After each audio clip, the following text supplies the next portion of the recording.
Hi everyone, welcome back.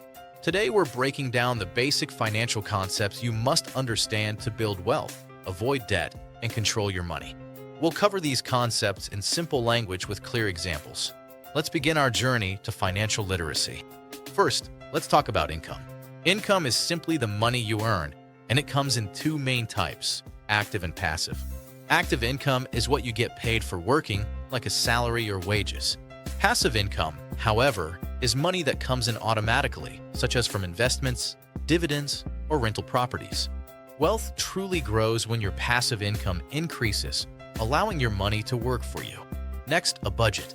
A budget is your personal financial roadmap, a plan for where your money goes. A common rule is the 50/30/20 rule. 50% for needs, 30% for wants, and 20% for savings and investing. If you don't tell your money where to go, it tends to disappear without a trace. Now, let's understand credit. Credit is essentially borrowed money, and your credit scores significantly impact your financial life.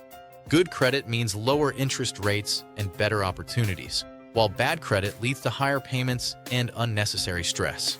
Always use credit wisely to maintain a healthy financial standing.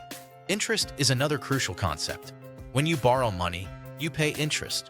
When you invest, you earn interest. High-interest debt can destroy your money, but high-interest investments can significantly grow it. The most powerful idea in personal finance is compound interest. Compound interest means money that earns more money, and then that new money earns even more, creating a snowball effect. This is how a small initial investment can become thousands over time. Small, consistent investing consistently beats large, inconsistent saving. Next, inflation. Inflation means that prices rise over time and your money buys less than it used to. For example, if inflation is 3%, your $100 buys only $97 worth of goods next year. This is why investing isn't optional. It's necessary to maintain your purchasing power. Understanding assets versus liabilities is also key. Assets put money into your pocket, while liabilities take money out. Assets include things like stocks, ETFs, and rental properties. Liabilities are credit card debt, car loans, and overspending. Wealthy individuals focus on acquiring more assets, not liabilities, to grow their net worth.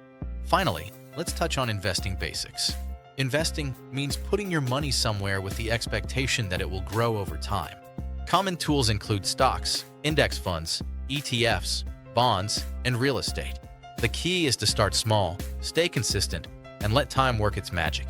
And don't forget the emergency fund, saving 3 to 6 months of living expenses.